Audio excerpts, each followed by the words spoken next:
वंदे गुरूणां चरणारविंदे संदर्शित स्वात्मसुखावबोधे जनस्य ये जांगलिकायमाने संसार हालाहल मोह शांतये पुंडलीकवरदे हरी विठ्ठल श्री ज्ञानदेव तुकाराम श्री ज्ञानेश्वर महाराज की जय।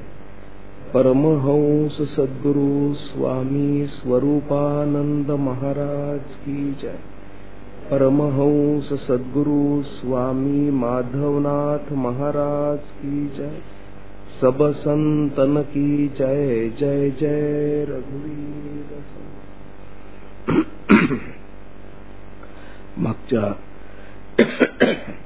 मागच्या प्रवचनाच्या वेळेला आपण 12व्या अध्यायातला जो साधना विषयक भाग आहे तो भाग पाहिला। भगवंतांनी कर्माचे जे विविध पर्याय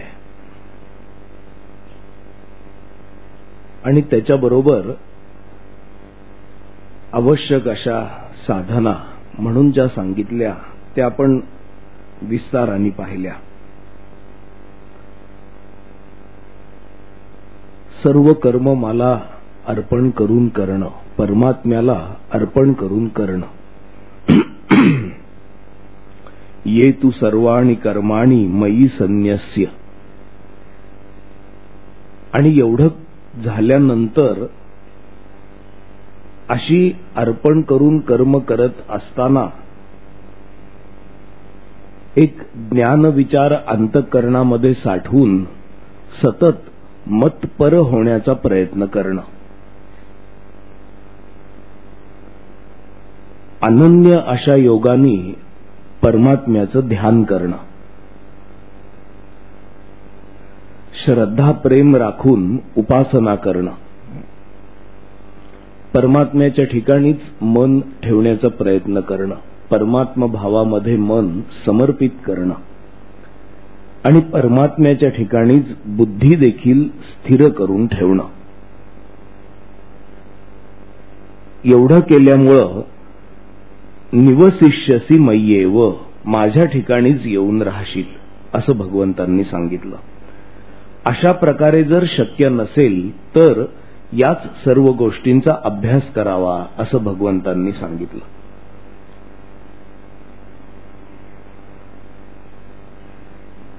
आणि जर असा अभ्यास देखील जर शक्य नसेल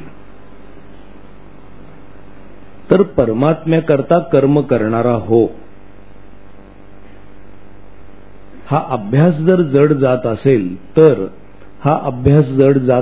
तर याचा अर्थ सर्व कर्म मला अर्पण करून करणं हा अभ्यास जर जड जात असेल तर भगवंताकरताच सर्व कर्म करणारा हो। कोणतंही कर्म घालिता आव्हा सव्वा पाये शिवयात्राची होतू जाये। अगदी सहज म्हणून बाहेर फिरायला जरी पडला तरी शिवयात्रेला चाललेला आहे अशा भावाने। ऑफिस सारखं कर्म जर करत असेल तर त्या कर्मांनी देखील परमात्मा प्राप्तव्य आहे असा अंतरी भाव ठेव। स्वयंपाक करण्याचं साधं पोळ्या लाटण्याचं काम घरात गृहिणी करत असेल तरी देखील मत कर्म परमो भव, माझ्याकरता ते कर्म करणारा असा तू राहा। जर कर्म मला अर्पण करून करता येत नसतील तर माझ्या प्रित्यर्थ कर्म कर। कोणत्याही कर्मातून प्राप्तव्य मीच असू दे। आणि मग बाकीच्या ज्या साधना आहेत, मत पर होणं, अनन्य योगानी माझं ध्यान करणं, श्रद्धा प्रेम राखून उपासना करणं, माझ्या ठिकाणीच मन ठेवणं, माझ्या ठिकाणीच बुद्धी स्थिर करून ठेवणं, या गोष्टी मात्र जशाच्या तशा आहेत। या गोष्टी सोडून फक्त मत कर्म परमो भव असा हा पर्याय नाही। आणि पुढे भगवंत असं म्हणतात की जर हे देखील तुला शक्य नसेल तर अथै तदप्य शक्तोसी कर्तुम मद्योगमाश्रितः सर्व कर्म फल त्यागम। तर सर्व कर्मांच्या फलांचा तू त्याग कर. मात्र बाकीच्या ज्या साधनेच्या गोष्टी आहेत त्या साधनेच्या गोष्टी त्याच्याबरोबर तशाच राहतील. मत पर मीच परमगती असणं, अनन्य भावानी माझी उपासना करणं, श्रद्धा प्रेम अंतर्यामी ठेवणं, या गोष्टी मात्र तशाच असतील. अशा प्रकारे कर्माचे विविध पर्याय देऊन बाकीच्या साधना जशाच्या तशा अशा रीतीने 4 प्रकारच्या पर्यायांचा उच्चार केल्यानंतर भगवंत या अध्यायामध्ये कोणत्या प्रकारच्या जीवनशैलीमुळे अंती शांती प्राप्त होते तो उपाय भगवंत सांगतात.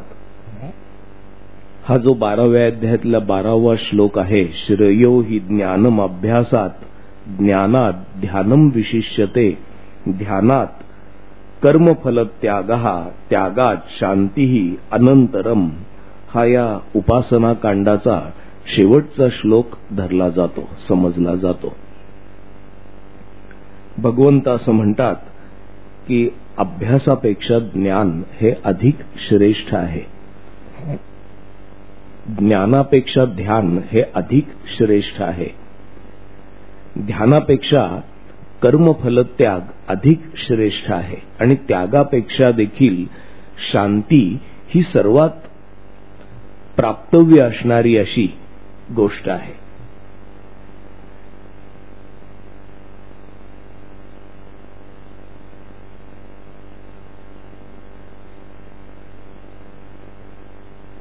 ज्ञान हे अभ्यासापेक्षा अधिक श्रेयस्कर आहे, अधिक श्रेष्ठ आहे असं भगवंत म्हणतात.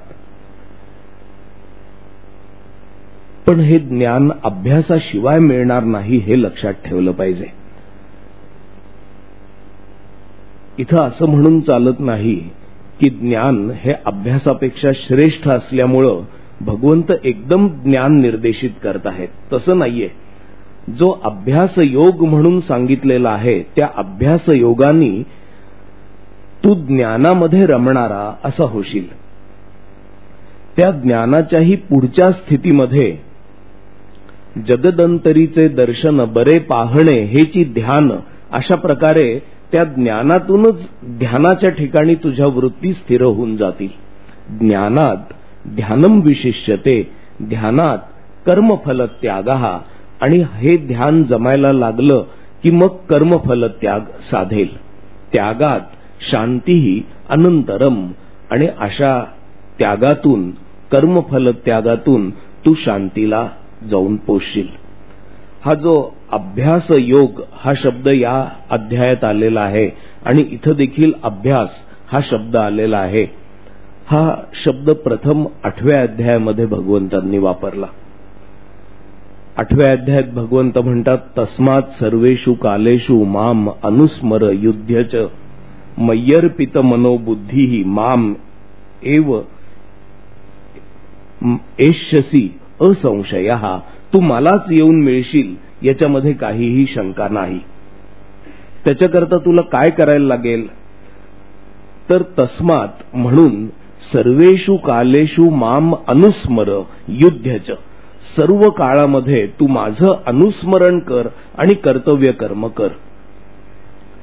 तसंच माझ्या ठिकाणी मन आणि बुद्धी अर्पण करणारा हो. मय्यर्पित मनोबुद्धी माम एवैष्यसी असंशयम, त्यामुळे तू मला येऊन मिळशील.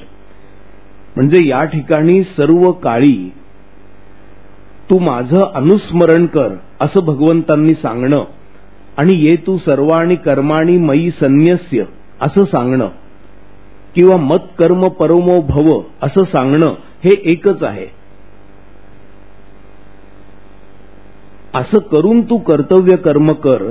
आणि पुढे भगवंत 8व्या अध्यायामध्ये म्हणतात की मय्यर्पित मनोबुद्धीही, आणि याही अध्यायामध्ये भगवंतांनी मय्येव मन आधत्स्व मयी बुद्धीं निवेशय, या अर्थी या अध्यायामध्ये जे मन बुद्धी माझ्या ठिकाणी ठेव आणि माझ्याकरता कर्म करणारा हो किंवा मला कर्म अर्पण कर हे जे सांगितलं तर ते निष्कर्ष म्हणून सांगितलेलं आहे. त्याचा उच्चार 8व्या अध्यायामध्ये पूर्वीच भगवंतांनी केलेला होता.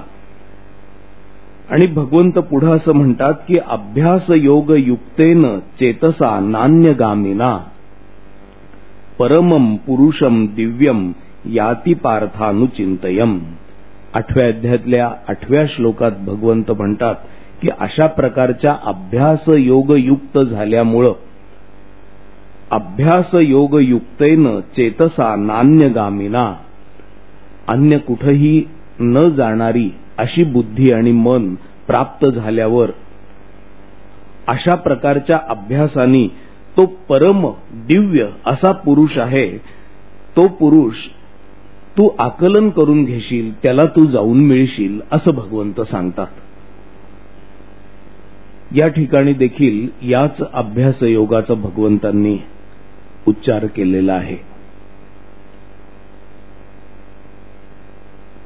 म्हणून 12व्या अध्यायामध्ये सर्व कर्म अर्पण करून करणं किंवा माझ्या प्रित्यर्थ कर्म करणं किंवा कर्मफल त्याग ही जी गोष्ट सांगितली ती 8व्या अध्यायामध्ये तस्मात् सर्वेषु कालेषु माम अनुस्मर युध्यच या शब्दांनी निर्देशित केलेली आहे.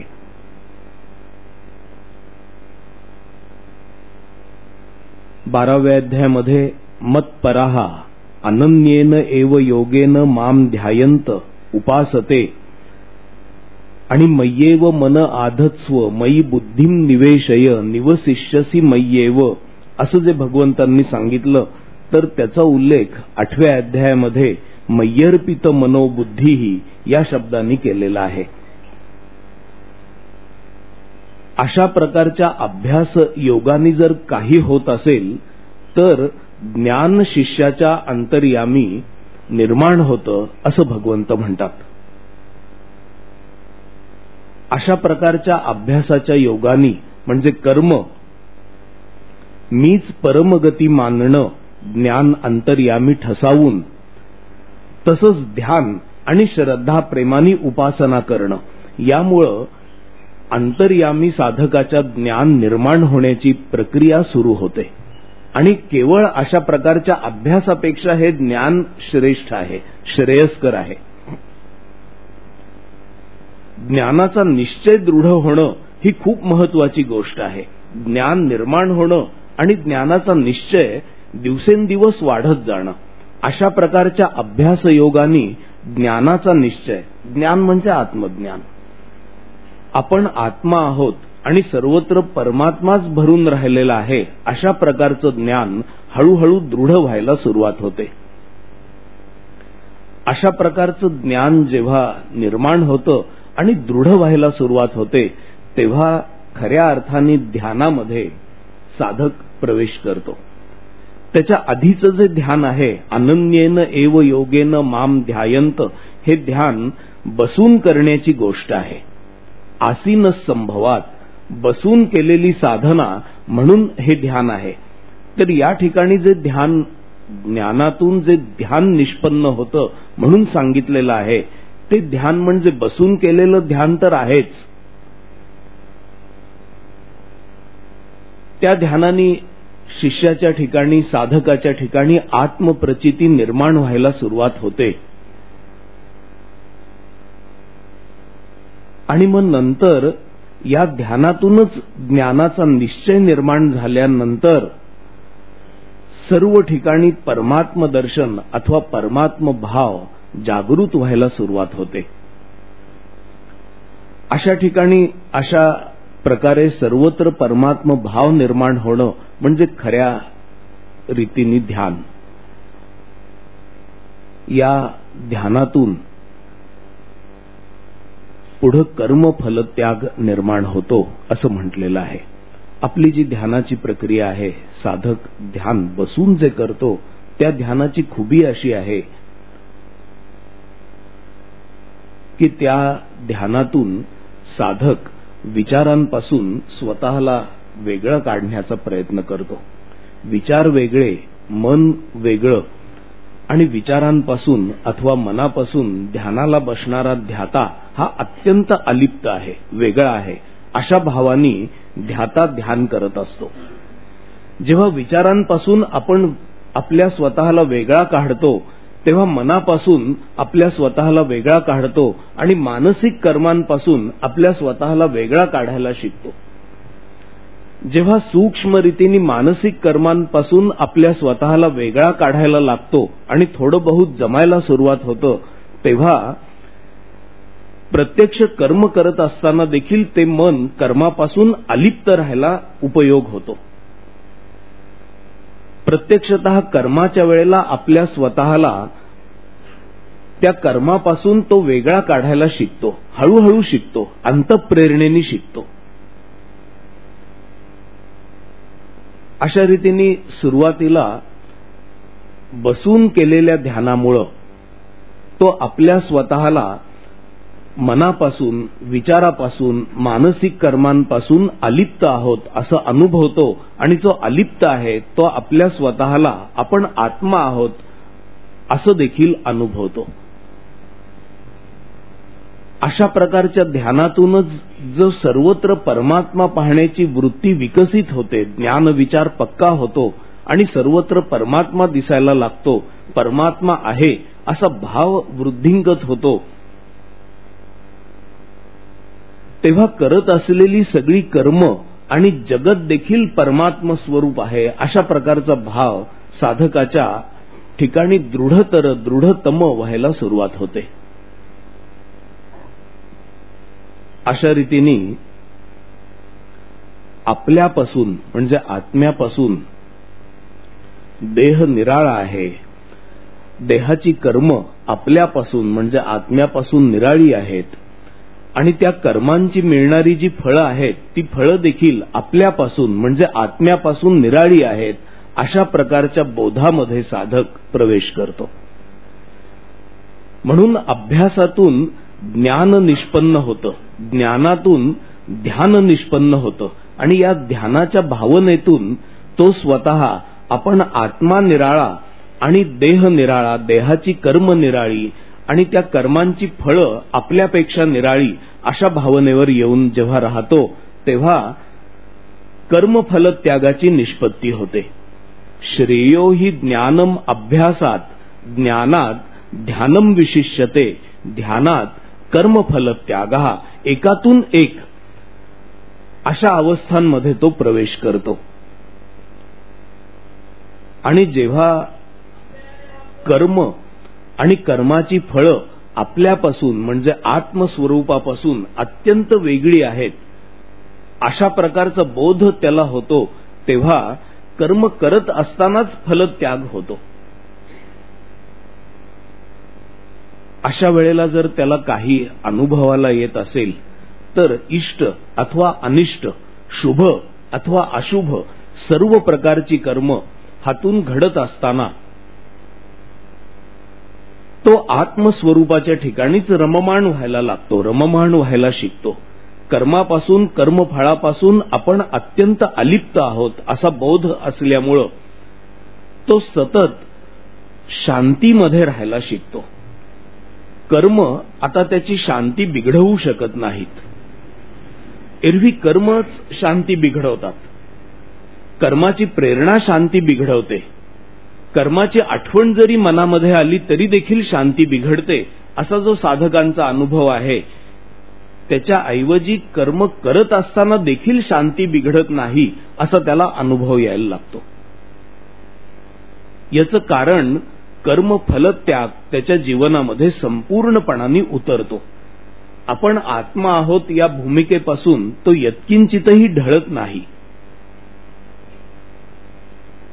म्हणून श्रेयो हि ज्ञानम अभ्यासात, ज्ञानात ध्यानम विशिष्यते, ध्यानात कर्मफल त्यागा, त्यागात शांती अनंतरम. असं झाल्यामुळं एक प्रकारे निश्चिंत, निरार्त, शांत स्वरूपाचा असा सतत प्रत्यय तो घेऊ लागतो. ही जी शांती आहे, ही शांती आणि सुख हे एकमेकांचे पर्यायवाचक शब्द आहेत. शांती म्हणजेच सुख. सुख हे वृत्तीजन्य नसून सर्व अंगाने जेव्हा शांती प्राप्त होते तेव्हा त्यालाच सुख असं म्हणण्याचा प्रघात आहे. अशा रीतीने अभ्यासापासून केलेल्या या प्रयत्नांचं पर्यवसान अखेर पक्षी अभ्यासातून ज्ञान, ज्ञानातून ध्यान, ध्यानातून कर्मफलत्याग आणि कर्मफलत्यागातून शांती सुखाचा प्रत्यय इथपर्यंत साधक येऊन पोचतो. आणि हेच जीवनाचं इति कर्तव्य आहे. जीवनाचं अंतिम टोक जर काही असेल तर शांती सुख याकरताच सर्व जीवन आहे. हा जो क्रम भगवंतांनी इथं सांगितला, श्रेयो हि ज्ञानम अभ्यासात, ज्ञानात ध्यानम विशिष्यते, ध्यानात कर्मफल त्यागा, त्यागात शांती अनंतरम, हा क्रम भगवंतांनी याच्या आधी देखील अनेक ठिकाणी सांगितलेला आहे.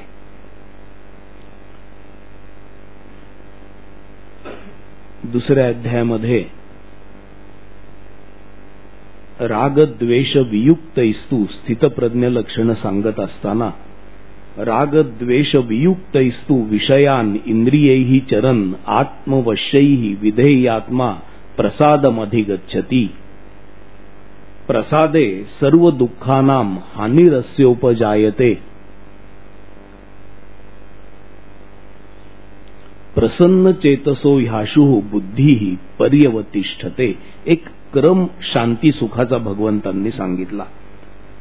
त्याच्यामध्ये भगवंत असं म्हणतात की राग आणि द्वेष, हवं आणि नको निर्माण होऊ न देता अशा बेतानी कर्म तो पुरुष करतो की त्या कर्मातून अनुराग म्हणजे विषयांसंबंधी प्रेम अथवा द्वेष येऊ न देता कर्म करण्याची युक्ती तो शिकतो. विषयान इंद्रियैहि चरन असं केल्यामुळं आत्मवश्य, आत्मवश्यैहि विधेयात्मा, त्याच्या सर्व प्रेरणा आत्म्याच्या ठिकाणी जाणाऱ्या अशा होतात आणि त्याला एक प्रकारचा प्रसाद, प्रसन्नता त्याला प्राप्त होते. वृत्तींचं बहिर्गमन होण्याच्या ऐवजी जेव्हा आत वृत्ती वळतात तेव्हा आतला प्रसाद त्याला प्राप्त व्हायला सुरुवात होते. या प्रसादाने सर्व दुःख नाहीशी होतात. आणि दुसरं म्हणजे या प्रसादाचं आत्म्याच्या ठिकाणी सर्व वृत्ती येऊन पोचण्याचं अजून एक वैशिष्ट्य असं की त्यामुळे बुद्धी ही पर्यवतिष्ठित होते, म्हणजे स्थिर व्हायला मदत होते. पुढे भगवंत असं म्हणतात की नास्ति बुद्धी ही अयुक्तस्य न च अयुक्तस्य भावना न च अभावयत शांती अशांतस्य कुतः सुखम. नकारात्मक पद्धतीने सुखापर्यंत भगवंत या ठिकाणी असं सांगतात की जो अयुक्त आहे त्याची बुद्धी स्थिर राहणार नाही. नास्ति बुद्धी ही अयुक्तस्य, जो कर्म करत असताना आत्म्याशी युक्त होत नाही त्याची बुद्धी स्थिर होत नाही. न च अयुक्तस्य भावना, जो अयुक्त नाही त्याच्या ठिकाणी आत्मभावना निर्माण होत नाही, त्याच्या ठिकाणी सतत विषय भावना असते, आत्मभावना निर्माण होत नाही. न च अभावयत शांती, जेव्हा आत्मभावना नसेल तेव्हा शांती नसते. अशांतस्य कुतः सुखम, आणि जो अशांत आहे त्याला सुख कसं प्राप्त होणार. म्हणून हाच श्लोक थोडा उलटा करून उभा जर केला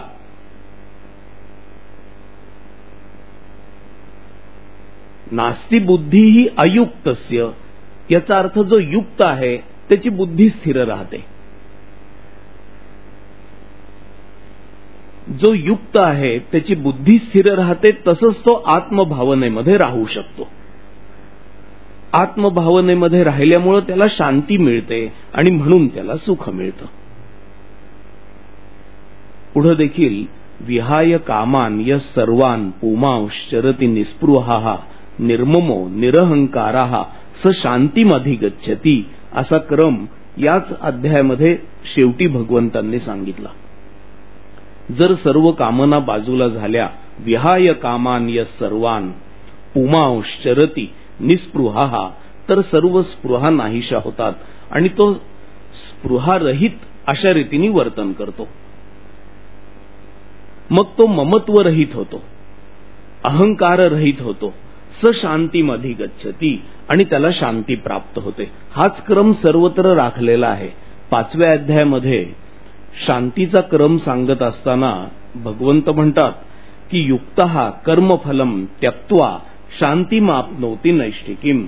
या 12व्या अध्यायाच्याच धर्तीवर जो युक्त आहे तो कर्मफलाचा त्याग करून शांती प्राप्त करतो असं सांगितलेलं आहे. 6व्या अध्यायामध्ये युंजन्नेवम सदात्मानम योगी नियतमानसः शांतीम निर्वाण परमाम मत्संस्थामाधिगच्छति असं भगवंत सांगतात. जर सतत आत्म्याच्या ठिकाणी राहिला तर निर्वाण परम अशी शांती त्याला प्राप्त होते. पण 6व्या अध्यायापेक्षा इतर कथनातला विषय महत्वाचा असा की 6व्या अध्यायामध्ये ध्यानाला बसलेला असताना, डोळे मिटलेले असताना कोणीही शांती प्राप्त करेल. कोणीही म्हणजे येरागाबाळ्याचं काम नाही, पण एक वेळ असं आहे की ती शांती प्राप्त करणं शक्य आहे. पण कर्मफलानंतर प्राप्त होणारी जी शांती आहे ती शांती याला भगवंत अधिक महत्व देतात. कारण सगळी गडबड कर्मांच्या वेळेला होते. ध्यानाच्या वेळेला सगळं उत्तम असताना, नामाच्या वेळेला सगळं उत्तम असताना, जेव्हा बाहेर पडतो, दार उघडून बाहेर येतो, तेव्हा जी शांती ढळते ती शांती अबाधित राहणं हे सर्वात महत्वाचं आहे. म्हणून शांतीचा क्रम सुचवताना भगवंतांनी हा जो सांगितलेला आहे, आत्तापर्यंत जो 2ऱ्या अध्यायापासून तो आत्तापर्यंत शांतीचा क्रम भगवंतांनी सांगितला, त्याची सर्वात परिशुद्ध अशी व्याख्या या श्लोकामध्ये भगवंतांनी केली. श्रेयो हि ज्ञानम अभ्यासात ज्ञानात ध्यानम विशिष्यते, ध्यानात कर्मफल त्यागः त्यागात शांती अनंतरम. हा श्लोक एक प्रकारे सांध्यावर असा आहे. 12व्या अध्यायातला 12वा श्लोक या ठिकाणी ज्ञानकांड समाप्त झालं असं म्हणण्याचा प्रघात आहे आणि याच्यानंतर उपासना कांड समाप्त झालं असं म्हणण्याचा प्रघात आहे आणि ज्ञानकांड सुरू झालं 12व्या अध्यायाच्या 13व्या श्लोकापासून. 12व्या अध्यायाच्या 13व्या श्लोकापासून ते अध्याय समाप्तीपर्यंत आणि त्याच्यानंतर 13, 14 आणि 15 हे 3 अध्याय हे ज्ञानकांडाचे अध्याय समजले जातात. 16वा आणि 17वा अध्याय हा परिशिष्टासारखा भगवद्गीतेमध्ये आलेला आहे आणि 18वा अध्याय जो आहे तो सर्वसमावेशक एकाध्यायी गीता म्हणूनच आलेला आहे. अशा प्रकारे जी व्यक्तोपासना श्रेष्ठ असं भगवंतांनी या अध्यायामध्ये सांगितलं, त्या व्यक्तोपासनेचा सर्वात शेवटचा निष्कर्ष परिणाम जर काही असेल तर प्रत्यक्षतः समोर दिसणारा भक्त. असं असल्यामुळं इथून पुढे जी भक्त लक्षणं म्हणून सांगितलेली आहेत तर ती ज्ञान लक्षणं म्हणून देखील ओळखली जातात. तीच स्थितप्रज्ञाची लक्षणं म्हणूनही म्हणायला हरकत नाहीत. तीच गुणातीताची लक्षणं म्हणून देखील सांगितली जाऊ शकतील. तीच कर्मयोग्याची देखील लक्षणं आहेत आणि तीच संन्याशाची देखील लक्षणं आहेत.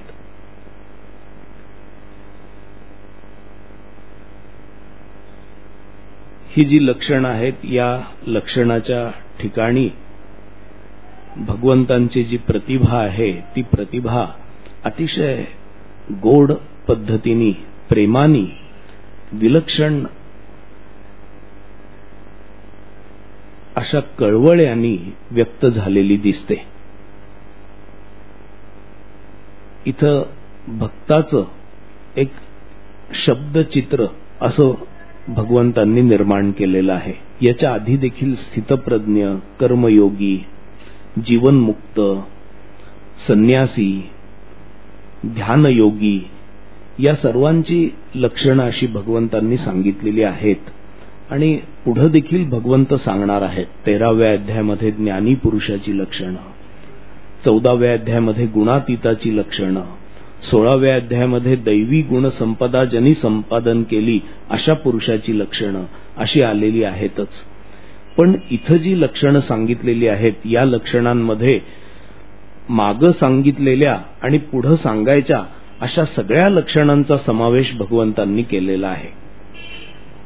अद्वेष्टा सर्वभूतानां, मैत्रः करुण एवच, निर्ममो निरहंकारः, समदुःख सुख क्षमी, संतुष्ट सततम योगी, यतात्मा दृढनिश्चयः, मय्यर्पित मनोबुद्धिः, योमद्भक्तः समे प्रियः, यस्मान्नो द्विजते लोको लोकान्नो द्विजते च यः, हर्षामर्ष भयोद्वेगैर् मुक्तो यः च मे प्रियः, अनपेक्षः शुचिः दक्ष उदासीनो गतव्यथः, सर्वारंभ परित्यागी, योमद्भक्तः समे प्रियः, यो न हृष्यति न द्वेष्टि न शोचति न कांक्षति, शुभाशुभ परित्यागी, भक्तिमान यः समे प्रियः. ही जी लक्षणं आहेत या लक्षणांमध्ये आपण सर्व अध्यायातली लक्षणं बघू शकतो. भगवंतांनी 12व्या अध्यायातला हा जो 12वा श्लोक याच्या आधी आपण पाहिला, अभ्यासातून ज्ञान, ज्ञानातून ध्यान, ध्यानातून कर्मफलत्याग आणि कर्मफलत्यागातून शांती सुख ज्यांनी प्राप्त केलं तो कसा असतो याचं वर्णन करताना भगवंत म्हणतात की अद्वेष्टा सर्वभूतानां. जो आपण स्वतः शांती सुखामध्ये रमला त्याला दुसऱ्याचा द्वेष करण्याचं काही कारण नाही. तो दुसऱ्याचा द्वेष करूही शकत नाही. जो अशांत आहे तो द्वेष करणार.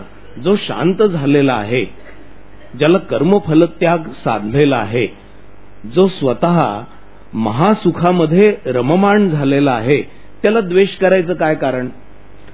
म्हणून अद्वेष्टा सर्वभूतानां. त्याच्या ठिकाणी जो आत्मभाव निर्माण झालेला आहे त्या आत्मभावामुळे व्यापक परमात्मभाव ज्यांनी प्राप्त केलेला आहे त्या परमात्मभावापोटी तो कोणाचा द्वेष करणं शक्य नाही.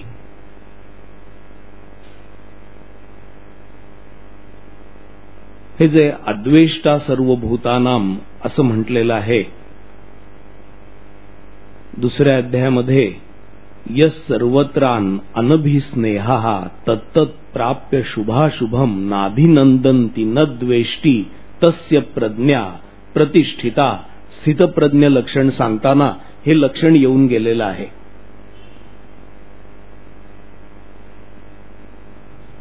सर्व ठिकाणी विशेष स्नेह किंवा ममता ठेवून न वागल्यामुळं यस सर्वत्रान अनभिस्नेहः, आपण आत्यंतिक स्नेह ठेवून तरी वर्तन करतो किंवा एकदम तोडून तरी वर्तन करतो. त्यामुळं त्या गोष्टीमधून काहीतरी एक प्राप्त होणार. कधी शुभ तरी प्राप्त होणार किंवा अशुभ तरी प्राप्त होणार. तत्तत् प्राप्य शुभाशुभम नाभिनंदन्ति न द्वेष्टी. जर शुभ प्राप्त झालं तर विशेष अभिनंदन करायला जात नाही. जर अशुभ प्राप्त झालं तर द्वेष देखील धरत नाही. असं दुसऱ्या अध्यायामध्ये जे लक्षण सांगितलेलं आहे ते त्याचा परिपाक अद्वेष्टा सर्वभूतानां या लक्षणामध्ये होतो. तसं 13व्या अध्यायामध्ये अमानित्वम, अदंभित्वम, अहिंसा, शांती, आर्जवम याच्यामध्ये जे अहिंसा हे लक्षण आलेलं आहे हे लक्षण देखील अद्वेष्टा सर्वभूतानां याच्याशी मिळतं जुळतं असं आहे. मैत्रः सर्वत्र आत्मभाव परमात्मभाव असल्यामुळं सर्वांशीच आपली जुनाट सोयरिका आहे, मैत्र आहे. आंतरिक भावामुळं एकच आत्मा सर्व ठिकाणी भरून राहिलेला आहे असा भाव झाल्यामुळं स्नेहभावानी तो सर्व ठिकाणी राहतो. याचं वर्णन 13व्या अध्यायामध्ये आर्जवम असं केलेलं आहे.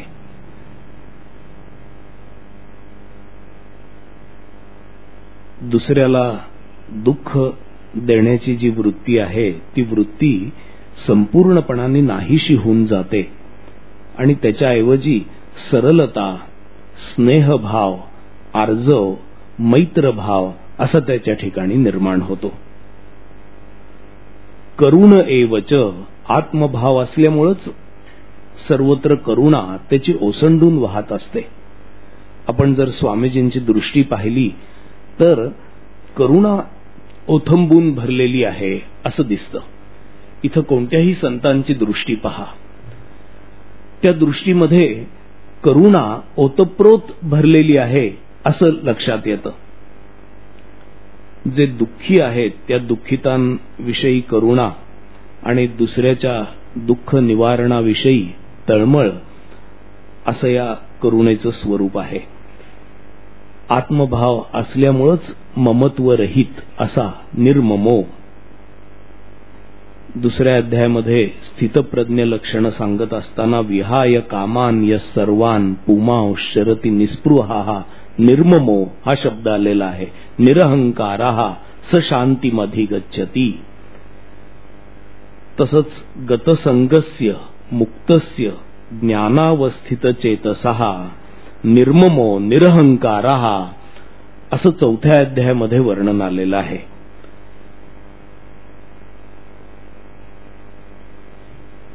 निरहंकारा याचं वर्णन करताना देखील अहंकार रहित असा तो होतो. 13व्या अध्यायामध्ये अनहंकार हे ज्ञानलक्षण सांगितलेलं आहे. तसंच अमानित्वम हे जे ज्ञानलक्षण सांगितलेलं आहे ते अहंकार गेल्याशिवाय येणं अशक्य कोटीतली गोष्ट आहे. काही जी द्वंद्व म्हणून सांगितलेली आहेत, समदुःख सुख, हर्षामर्ष भयोद्वेगैर्मुक्तः यो न हृष्यति न द्वेष्टी न शोचती न कांक्षती शुभाशुभ परित्यागी, शुभ आणि अशुभ याचा त्याग करणारा, सुख आणि दुःख याच्या ठिकाणी जो समान राहतो असा, हर्ष अमर्ष भय उद्वेगरहित असा, समशत्रौच मित्रेच तथा मानापमानयोः शीतोष्ण सुख दुःखेषु सम संग विवर्जितः. जिथं जिथं द्वंद्वाचा प्रश्न आहे त्या त्या ठिकाणी भक्त सम राहतो. तुल्य निंदा स्तुतीही मौनी संतुष्टो येन केनचित. या ठिकाणी देखील भक्त सम राहतो असं वर्णन केलेलं आहे. या समत्वाचं वर्णन तर सर्व भगवद्गीता अनेक ठिकाणी करते. दुःखेषु अनुद्विग्न मनः सुखेषु विगत स्पृहा स्थितप्रज्ञ लक्षणामध्ये. यः सर्वत्रान अनभिस्नेहा तत्तत् प्राप्य शुभाशुभम नाभिनंदन्ति न द्वेष्टी समत्वाचं वर्णन केलेलं आहे. 4थ्या अध्यायामध्ये यदृच्छा लाभ संतुष्टो द्वंद्वातीतो विमत्सराहा समबुद्धीचंच वर्णन केलेलं आहे. समसिद्धाव सिद्धौच कृत्वापि न निबध्यते 4थ्या अध्यायामध्ये. तसं विद्या विनय संपन्ने ब्राह्मणे गवी हस्तिनी शुनीचैव श्वपाकेच पंडिताः समदर्शनाः. 4थ्या अध्यायातला 5व्या अध्यायातला 18वा श्लोक जीवनमुक्ताची लक्षणं सांगत असताना, किंवा सर्वभूतस्थमात्मानं सर्वभूतानि च आत्मनि ईक्षते योगयुक्तात्मा सर्वत्र समदर्शनः 6वा अध्याय. आत्मौपम्येन सर्वत्र समं पश्यति योर्जुन सुखम वा यदि वा दुःखम स योगी परमो मतः 6वा अध्याय. सुख आणि दुःख या सर्व वेळेला आत्मौपम्येन सर्वत्र समं पश्यति योर्जुन, आत्मौपम्य भावानी समत्वानी तो पाहतो असं योग्याचं वर्णन केलेलं आहे. नित्यंच समचित्तत्वम इष्टानिष्टोपपत्तीषु. इष्ट किंवा अनिष्ट प्राप्त झालेला असताना नित्य आणि सम असा राहतो असं ज्ञानाचं लक्षण 13व्या अध्यायात सांगताना भगवंत म्हणतात. प्रकाशंच प्रवृत्तींच मोहमेवच पांडव न द्वेष्टी संप्रवृत्तानी न निवृत्तानी कांक्षती. असं 13व्या अध्यायामध्ये गुणातीताचं वर्णन करत असताना सत्व रज आणि तम प्राप्त झालेला असताना देखील, त्याच्यामध्ये वर्तन करत असताना देखील न द्वेष्टी संप्रवृत्तानी, ती अंगावर येऊन कोसळली तरी देखील त्यांचा द्वेष करत नाही. सत्व रज तम भाव न निवृत्त आणि कांक्षती असं वर्णन केलेलं आहे. समदुःख सुख स्वस्थः समलोष्टाश्मकांचनः तुल्य प्रिया प्रियो धीरः तुल्य निंदात्म संस्तुती. 14व्या अध्यायामध्ये गुणातीताचं वर्णन करताना भगवंतांनी अशा रीतीने तो द्वंद्व मुक्त असतो असं सांगितलेलं आहे. मानापमानयोः तुल्यः तुल्यः मित्रारिपक्षयोः सर्वारंभ परित्यागी गुणातीतः स उच्यते. गुणातीताचं वर्णन करत असताना मान आणि अपमान याच्याबद्दल किंवा मित्र अथवा शत्रू याच्याबद्दल तो समभाव ठेवतो. आत्मभाव म्हणजे समभाव, परमात्मभाव म्हणजे समभाव. आत्मभावामध्ये युक्त असल्यामुळे तो मित्रत्व अथवा शत्रुत्व याला विशेष किंमत न देता आत्मभावामध्ये रमतो, म्हणून तो सम असतो. निर्माण मोहा जितसंग दोषा अध्यात्म नित्या विनिवृत्त कामाः द्वंद्वैर्विमुक्ताः सुख दुःख संज्ञेयी गच्छन्ति अमूढाः पदम अव्ययम तत्. 15व्या अध्यायामध्ये अशाच समत्वाचं वर्णन भगवंतांनी केलेलं आहे. तो सतत क्षमावान असतो. अहिंसा आणि क्षांतीही या वर्णनाने 13व्या अध्यायामध्ये या क्षमी याचंच वर्णन आलेलं आहे. संतुष्ट सततम संतुष्टो येन केनचित अशी जी भक्ताची लक्षणं आलेली आहेत. आत्मनी एव आत्मना तुष्टाः स्थितप्रज्ञाः तदोच्यते. आत्म्यामध्येच मोठा तुष्ट होऊन, आपल्या आत्म्यामध्येच आपण तुष्ट होऊन राहतो असं संतुष्ट सततम योगी हे जे 12व्या अध्यायामध्ये सांगितलेलं आहे त्याच्याविषयी 2ऱ्या अध्यायामध्ये सांगितलेलं आहे. राग द्वेष वियुक्तैस्तु विषयान इंद्रियैहि चरन आत्मवश्यैहि विधेयात्मा प्रसादमधिगच्छति. अशा प्रकारे आत्मवश्यैहि आत्मस्थित जो झालेला आहे तो आत्म्याची प्रसन्नता प्राप्त करतो. अशा रीतीने संतुष्ट सततम किंवा संतुष्टो येन केनचित याचं वर्णन भगवंतांनी 2ऱ्या अध्यायामध्ये केलेलं आहे. 4थ्या अध्यायामध्ये नित्यतृप्तः निराश्रयः याच्यातलं नित्यतृप्तः हे वर्णन संतुष्ट सततम याला लागू पडतं.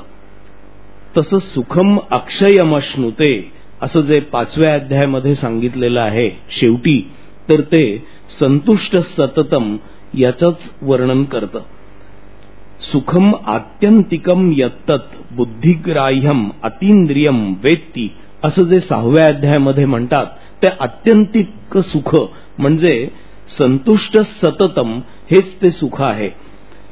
युंजन्नेवम सदात्मानं योगी नियतमानसः सुखेन ब्रह्म संस्पर्शम अत्यंतम सुखमश्नुते असं जे म्हणतात ते अत्यंतम सुख हे संतुष्ट सततम किंवा संतुष्टो येन केनचित या दर्जाचं सुख आहे.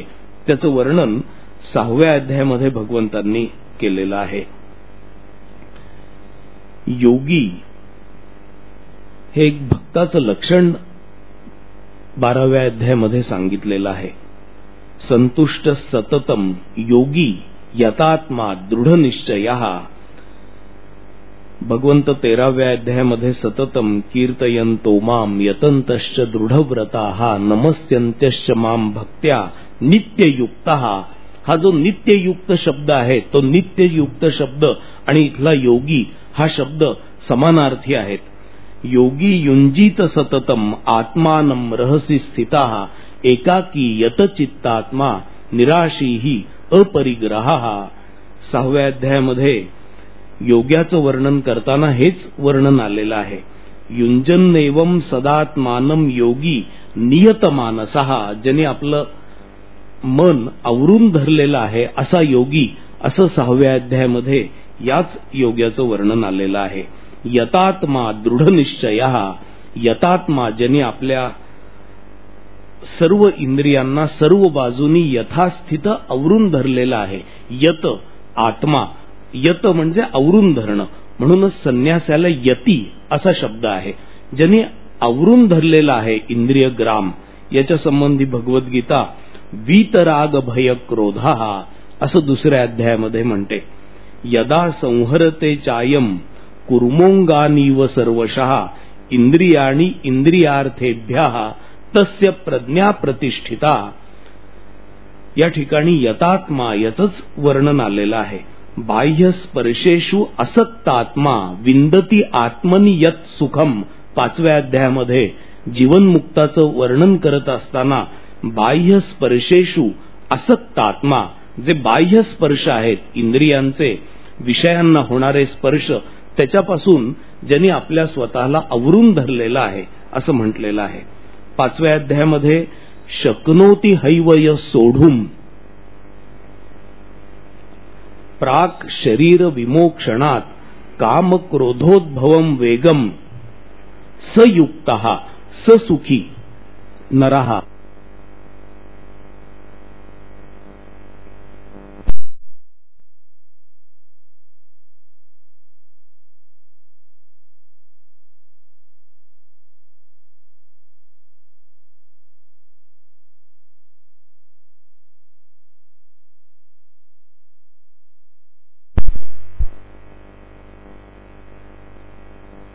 देखील यतात्मा हा शब्द आलेला आहे. दृढ निश्चय याला 13व्या अध्यायात ज्ञान लक्षण सांगताना स्थैर्यम हा शब्द आलेला आहे. तसंच हा शब्द सततम कीर्तयन्तो माम या श्लोकामध्ये आलेला आहे. अशा प्रकारे भक्त देखील दृढ निश्चयात मय्यर्पित मनोबुद्धीही, माझ्या ठिकाणी मन आणि बुद्धी अर्पण केलेली आहेत असा भक्त आहे, असं भक्ताचं वर्णन केलेलं आहे.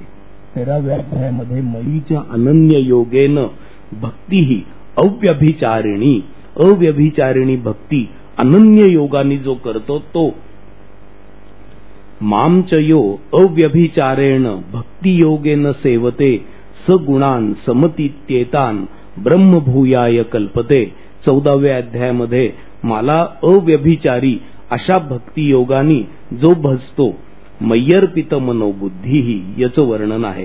अनन्याश्चिंतयन्तो माम ये जनाः पर्युपासते तेषां नित्याभियुक्तानां योगक्षेमं वहाम्यहम. त्याच्यामध्ये अनन्याश्चिंतयन्तो माम ये जनाः पर्युपासते तेषां नित्याभियुक्तानां, हे मय्यर्पितो मनोबुद्धीही याचंच विश्लेषण आहे. महात्मानस्तु माम पार्थ दैवीं प्रकृतिमाश्रिताः भजन्ति अनन्य मनसो. हे जे अनन्य मनसो आहे ते मय्यर्पितो मनोबुद्धीही याचंच लक्षण आहे. 13व्या अध्यायामध्ये 9व्या अध्यायामध्ये सांगितलेलं. यस्मान्नो द्विजते लोको लोकान्नो द्विजते चयः. ही गोष्ट साधकांनी संपादन केलेल्या आत्मभावामुळेच शक्य आहे.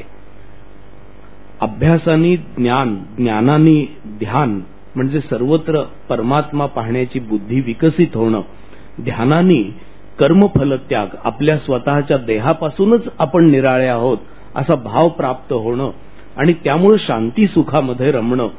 या शांती सुखामुळेच तो लोकांना उद्वेगत नाही, लोकांचा उद्वेग त्याला येत नाही आणि लोक देखील त्याला कंटाळत नाहीत. हे जे भक्त लक्षण आहे, साधकाच्या हातातलं जर कोणतं लक्षण असेल तर यस्मान्नो द्विजते लोको. आपल्याला लोकांचा कंटाळा येतो का? जर कंटाळा येत असेल तर अजून आपण भक्त व्हायचे आहोत असं लक्षात घ्यावं. आणि लोकांनो द्विजते चयः, त्याच वेळेला लोकांनी देखील आपला नको न कंटाळा करायला. नाहीतर हा लोकांमध्ये मिसळतो आहे आणि थोड्या थोड्या सबबी सांगून एक एक जण त्याच्यापासून दूर पळतो आहे, असंही व्हायला नको. म्हणून लोकांतामध्ये या गोष्टीचा पडताळा येणं हे देखील एक महत्वाचं असं आहे. आत्मभावामुळं साधकाला आपण लोकांना कंटाळत नाही असं लक्षात येतं, पण तो आत्मभाव खऱ्या अर्थाने मुरलेला आहे की नाही हे लोकांना त्याचा कंटाळा येतो का नाही याच्यावरून सिद्ध व्हायचं. अनपेक्षः आत्मभावाने तो परिपूर्ण आहे म्हणून कशाचीच अपेक्षा आपल्याला नाही असा त्याचा भाव राहतो. शुचिही याचं वर्णन शौचम या ज्ञान लक्षणामध्ये भगवंतांनी केलेलं आहे. अंतर्बाह्य पवित्र कर्माच्या वेळेला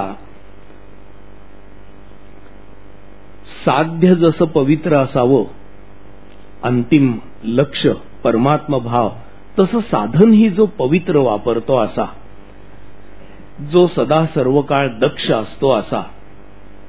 उदासीनः निराशीही यतचित्तात्मा म्हणून 14व्या अध्यायामध्ये तो फळाविषयी उदासीन असतो असं वर्णन केलेलं आहे. तसंच असक्तीही 13व्या अध्यायामध्ये ज्ञान लक्षण सांगताना अनभिष्वंगः पुत्रदार गृहादिषु, पुत्र दारा गृह याच्याविषयी जो लंपट नसतो असं वर्णन केलेलं आहे. उदासीन वदासीन गुणे हे योन विचाल्यते, जो गुणांनी विचलित होत नाही, सत्व रज तम या गुणांनी जो विचलित होत नाही असं 14व्या अध्यायामध्ये त्याचं वर्णन केलेलं आहे. योगी युंजीत सततम आत्मानं रहसी स्थितः एकाकी यतचित्तात्मा निराशीही, हा जो निराशीही शब्द आहे तो उदासीनः याला पर्यायवाचक असा म्हणून आलेला आहे 6व्या अध्यायामध्ये ध्यानयोगाच्या संबंधात सांगताना. गतव्यथः म्हणजे जो निर्विकार झालेला आहे असा. निर्माण मोहा जितसंग दोषा अध्यात्म नित्या विनिवृत्त कामाः द्वंद्वैर्विमुक्तः सुख दुःख संज्ञैर गच्छन्ति मूढाः पदमव्ययंतत. याच्यामध्ये निवृत्त कामाः निर्माण मोहाः हे शब्द गतव्यथः या शब्दाशी एकरूप होणारे असे आहेत. सर्वारंभ परित्यागी हे एक भक्ताचं विशेष लक्षण सांगितलेलं आहे. कर्माच्या आरंभासाठी काही एका कर्म प्रेरणेची आणि अभिनिवेशाची आवश्यकता असते, त्याच्याशिवाय कर्म सुरू होत नाही. जर अभिनिवेश नसेल तर कर्म होणार नाही. पण कर्म योग्याचं वर्णन त्यांनी ज्वर टाकूनच कर्म करतो, अभिनिवेश टाकूनच तो कर्म करतो असं केलेलं आहे. याचं वर्णन इथं सर्वारंभ परित्यागी या शब्दामध्ये आलेलं आहे. यस्य सर्वे समारंभाः काम संकल्प वर्जिताः, 4थ्या अध्यायामध्ये याचे सर्व समारंभ म्हणजे सर्व प्रकारची कर्म काम आणि संकल्प विवर्जितच असतात. म्हणजे जी प्रेरणा कर्माची असते ती नसते तरी याचं कर्म संभवनीय असतं. अशा याच्यात सर्वारंभ परित्यागी याचं स्पष्टीकरण केलेलं आहे. त्यक्त्वा कर्मफलासंगम नित्यतृप्तः निराश्रयः, हे जे 4थ्या अध्यायात लक्षण आलेलं आहे तेही हेच आहे. कर्मफलाच्या संघाचा त्याग करून नित्यतृप्त राहून आणि निराश्रय राहून जो कर्माचा प्रारंभ करतो. मानापमानयोः तुल्यः तुल्यः मित्रारिपक्षयोः सर्वारंभ परित्यागी हे लक्षण अशाच पद्धतीने पुढे 14व्या अध्यायामध्ये सांगितलेलं आहे. गुणातीतस्स उच्यते, त्याला गुणातीत असं म्हणायचं. म्हणजे जो भक्त आहे तोच गुणातीत असा भगवंतांनी अभिप्राय दिलेला आहे. मयि सर्वाणि कर्माणि संन्यस्य अध्यात्मचेतसः निराशीहि निर्ममो भूत्वा युध्यस्व विगतज्वरः. विगतज्वर होऊन कर्म करणं म्हणजे सर्वारंभ परित्यागी अशा पद्धतीने कर्म करणं. संग विवर्जितः मौनी अनिकेतः स्थिरमतीही अजून आहेत. माझी अशी कल्पना होती की हा अध्याय आपल्याला संपवता येऊ शकेल, पण मी नेहमी 9:10 कमी असेपर्यंत बोलतो. अजून जरी थोडा बोललो तरी हा अध्याय संपेल असं वाटत नाहीये. त्यामुळं या अध्यायाची उरलेली थोडी लक्षणं एकदम माझा घ्यायचा अशा करता विचार होता की तुम्हाला एकदम त्या सगळ्याचा आवाका यावा. तरी देखील पुढच्या वेळेला हे तुम्ही लक्षात ठेवाल. आणि हे सगळं इन नटशेल चाललेलं आहे. याच्या एकेका पदावर एक एक प्रवचनं आपल्या इथं होतात. अशा गोष्टी थोडक्यात तुम्हाला कॉम्प्रेस करून तुम्हाला सांगायच्या आहेत. त्यामुळे मलाही दम लागतो, तुम्हालाही ऐकताना कदाचित दम लागत असेल. पण अशा रीतीने भगवद्गीतेचा आढावा काय भगवद्गीतेमध्ये सांगितलेलं आहे आणि ते तौलनिकरित्या कसं आहे हे एकदम तुम्हाला कळणं हे देखील आनंददायी होऊ शकतं. त्या तऱ्हेने आपण हा प्रयोगच एक प्रकारे करतो आहोत. उरलेली जी भक्त लक्षणं आहेत ती आणि या अध्यायाचा जो शेवट आहे तो शेवट, ही गोष्ट आपण ये तु धर्म्यामृतमिदम यथोक्तम पर्युपासते हा पुढच्या वेळेला आपण करू. आणि पुढच्या वेळेला अर्थातच जो ज्ञानकांडातला पहिला अध्याय आहे क्षेत्र क्षेत्रज्ञ योग, त्याला देखील आपली सुरुवात होईल. हरिओम तत्सत. विठ्ठल विठ्ठल विठ्ठल विठ्ठल विठ्ठल विठ्ठल विठ्ठल. नमितो योगी थोर विरागी तत्वज्ञानी संत, तो सत्कविवर परात परगुरु ज्ञानदेव भगवंत. ओम भद्रं कर्णेभिः शृणुयाम देवाः, भद्रं पश्येमाक्षिभिर्यजत्राः, स्थिरैरङ्गैस्तुष्ट्वासस्तनुभिः व्यशेम देवहितं यदायुः. ओम शान्तिः शान्तिः शान्तिः. बोला जगद्गुरु श्री ज्ञानेश्वर महाराज की जय. परमहंस सद्गुरु स्वामी स्वरूपानंद महाराज की जय. परमहंस सद्गुरु स्वामी माधवनाथ महाराज की जय. सब संतन की जय. जय जय रघुवीर.